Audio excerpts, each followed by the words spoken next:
Agora observa bem essas características que eu vou citar, algumas, tá?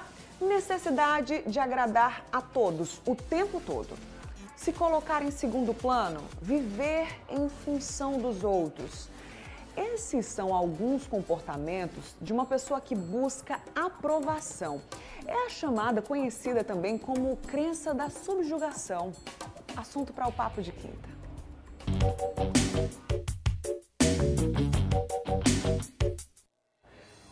A gente vai conversar sobre esse assunto agora com o psicólogo Ranieri Brito, que está aqui para conversar com a gente. Bom dia, Ranieri, seja bem-vindo. Bom dia a todas as telespectadoras aqui do Mulher Demais. Estamos na sintonia aqui, né? Na mesma paleta hoje, paleta, outonal. Né? Para o nosso bate-papo ficar completo, claro que eu conto com a sua participação.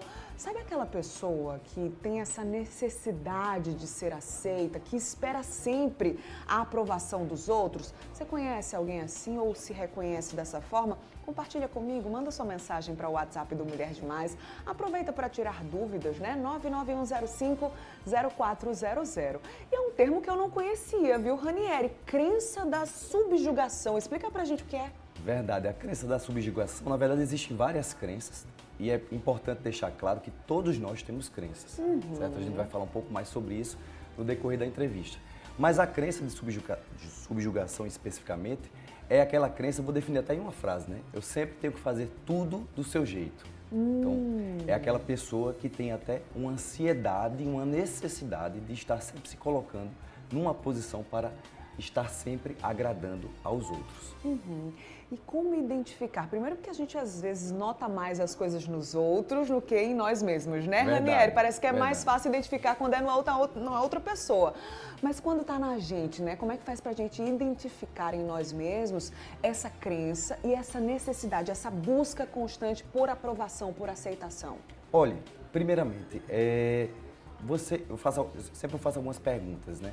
Você sempre aceita convites do qual você preferia estar em outro canto e sempre vai a convites indesejáveis, né? Você sempre está fazendo algo para os outros e negligenciando coisas suas. E tem uma coisa que é bem comum, né?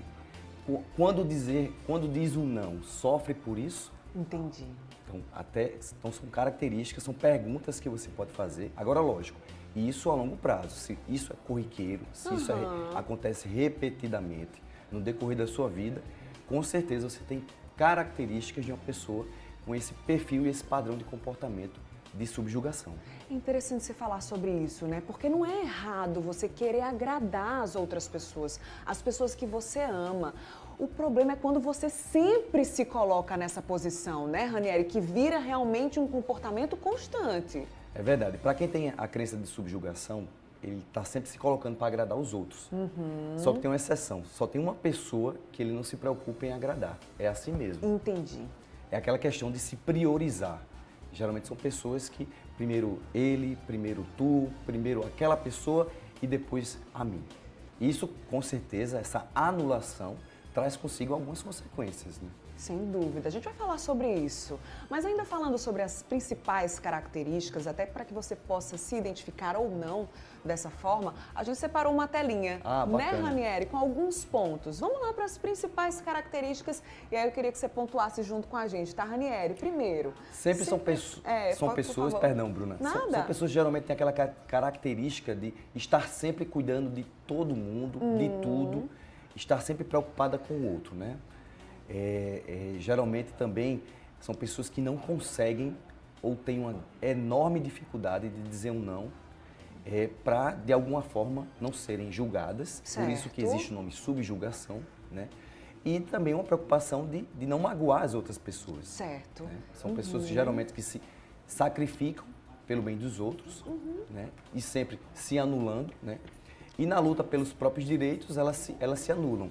São pessoas que têm dificuldade, inclusive, de expressar o que gostam ou o que gostariam de fazer, quais são as suas prioridades. Elas geralmente têm dificuldade por estarem sempre se colocando numa posição de agradar os outros.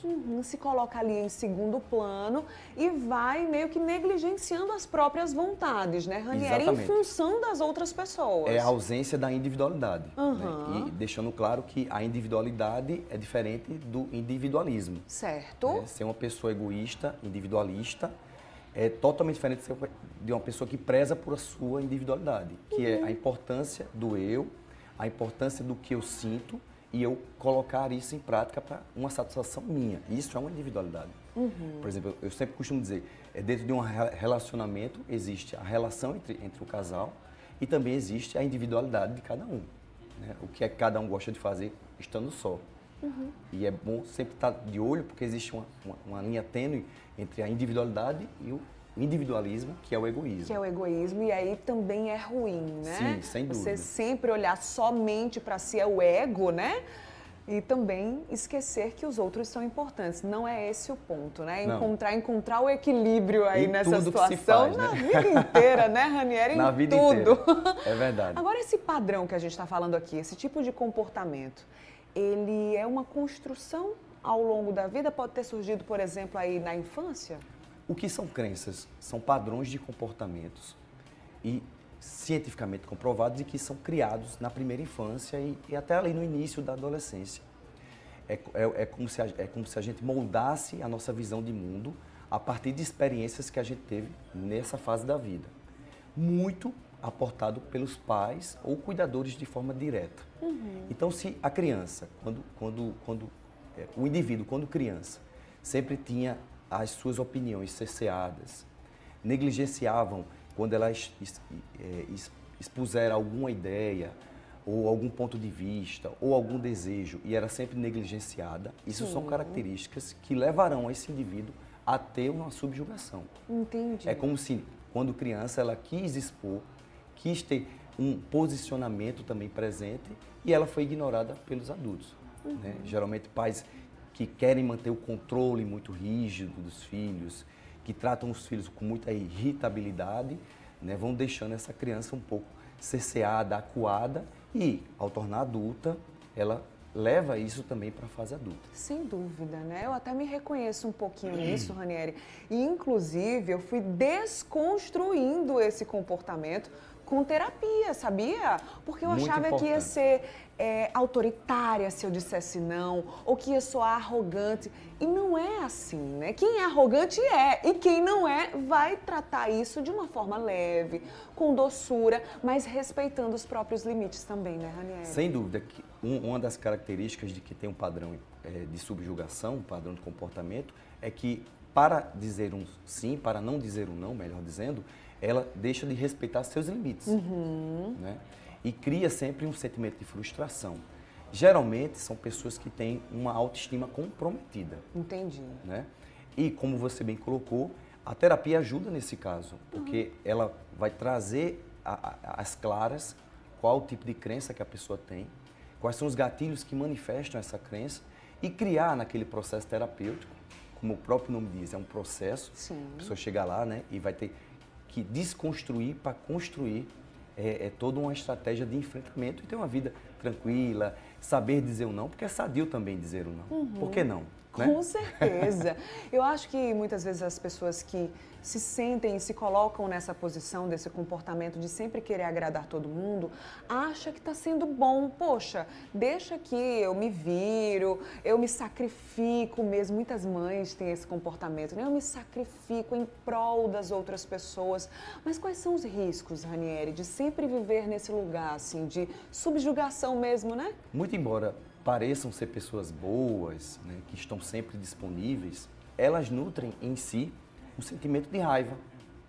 Mas não é aquela raiva com a pessoa que elas auxiliam ou a pessoa que sempre estão se colocando à disposição. É uma raiva consigo mesma. Sim. É como se vivessem presa, né, sem conseguir expressar suas necessidades, suas vontades, seus objetivos, por estarem sempre vivendo a vida do outro. A longo prazo, isso cria uma raiva que vai criar frustrações, desânimo e, com certeza, desencadear uma série de outros problemas, até emocionais. É aquela questão, quanto mais eu me anulo, quanto mais eu recuo para satisfazer os outros, uma hora essa conta vai chegar.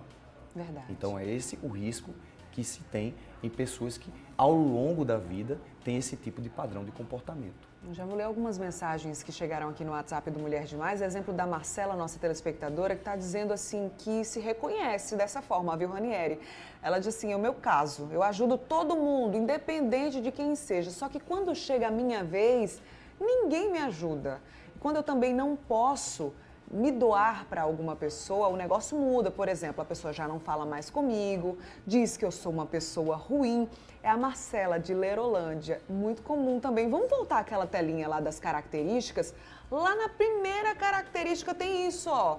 Sempre cuida dos outros, mas na verdade ali, ó, quase ninguém escuta ou cuida de você. Aí você vê, né? Espera algum tipo de retorno e esse retorno não vem, né, Ranieri? Não vem. Engraçado que geralmente em relações, seja profissionais, de amizade, até relações amorosas, as pessoas com subjugação tendem a ter uma química isquêmica, que a gente chama uma química, com pessoas que vão ser mais autoritárias. E essas pessoas autoritárias logo também vão perceber, e talvez algumas delas fazer até uma espécie de manipulação quando houve um não de uma pessoa com subjugação. Por quê? Porque sabe que ela, quando diz o não, ela sofre. E aí leva para aquele lugar ali de chantagem, de manipulação, né? Então coloca sempre essa pessoa numa situação de controlada, né? E a pessoa que tem subjugação está sempre pautando a sua vida na condição de estar sendo controlada por alguém ou por circunstâncias diversas. Ó, Marcela, e você que está acompanhando Mulher Demais, se liga que no próximo bloco, Ranieri vai dar dicas para quem quer superar esse comportamento. Agora, sim, dicas práticas mesmo, né, Ranieri? Para você já começar a exercitar. Porque interessante que ela se reconhece dessa forma, mas precisa superar esse comportamento para ser uma pessoa mais leve, até mais feliz, né, Ranieri? Ao identificar, como eu digo, você racionalizar como essa crença se manifesta na sua vida, é importante para você criar essas estratégias de enfrentamento. Muito bem. Já já, então, a gente volta aqui para o nosso Papo de Quinta, vai interagindo conosco pelo WhatsApp do Mulher Demais. Tem até QR Code aqui na tela, é o 991050400. Volto já, viu, Ranieri? Muito legal e é massa, né? Eu acho que uma das propostas do Papo de Quinta é justamente essa, é você fazer essa autorreflexão e você mudar comportamentos para deixar a sua vida mais produtiva, mais feliz, sobretudo, né?